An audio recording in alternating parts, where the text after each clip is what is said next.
This is Andy with QualityStocks. Today is Monday, May 2nd, 2011, and today we're going to take a look at Spencer Pharmaceuticals. This is a pink sheet company trading under ticker SPPH. Looking at this is just a classic bottom play, holding a support level. Closed up 20% on Friday. Good volume, 726,000 shares traded. We are seeing some long-term divergence as MACD is trying to make higher lows. Looks like we just now got a bullish cross. Histogram bars just popped above zero with the buying on Friday. Flip the parabolic SAR to the bottom. That'll be the stop loss area right at that support level. Classic pincher play between the PPO and ADX. Of course, the negative DI isn't very high, and the ADX itself isn't extremely high, but a pretty nice pinch setup. So we'll be looking for the continuation of this positive DI, and negative DI is looking like they're going to try and change directions. Of course, from this point forward, we'll look for an initial bounce and then a possible pullback, the PPO to trend towards zero. Right now, we're just going to wonder if this bounce is going to continue. See, you can see the 14 and 21 MFIs trying to put together a slight uptrend. 7, of course, went down. Buying brought it back up yesterday. Now look for that bullish cross of the 7 through the 14 and 21. See if this can try and push its way through 50. You can see back over the last 4 or 5 months, hasn't been able to break through that area. Certainly hasn't got the 14 and 21 through, which is what you really want to see to show some true strength. Outside of this dip right through here, which actually still held a higher low, the accumulation distribution is basically trending upward. You can see it has a pretty nice look. Buying pressure has actually been pretty decent with this. That's reiterated by this shake and money flow, which has been primarily in the green, showing that buying pressure has been stronger than selling pressure. So what that's telling you is that the volume of the buying is actually outweighing the volume of the selling. So that's a pretty good sign for a potential bottom with this play. CCI, nice trend upward, holding above negative 100 now.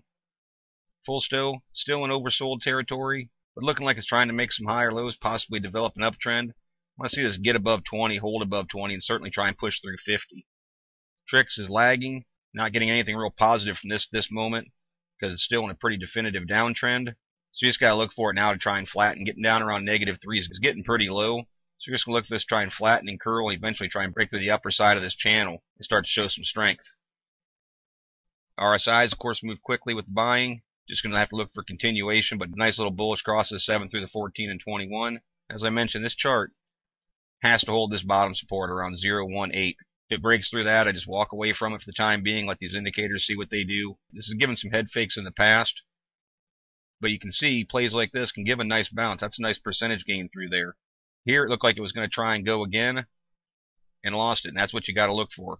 It could be a hold right through there, and when that support finally fell, that's when it's time to move on and wait and see what it does. You can see here just continue to trickle downward.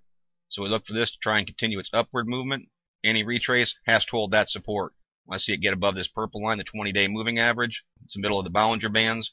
Charts are much more bullish when they're trading over top of that as the first real substantial moving average.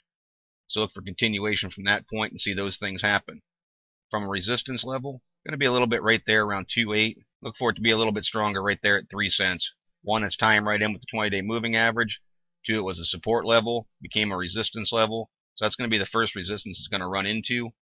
You can see it's closed at 24, so it's still a pretty nice percentage gain to go up there and touch that. Beyond that, look for the 4 cent area to become resistance.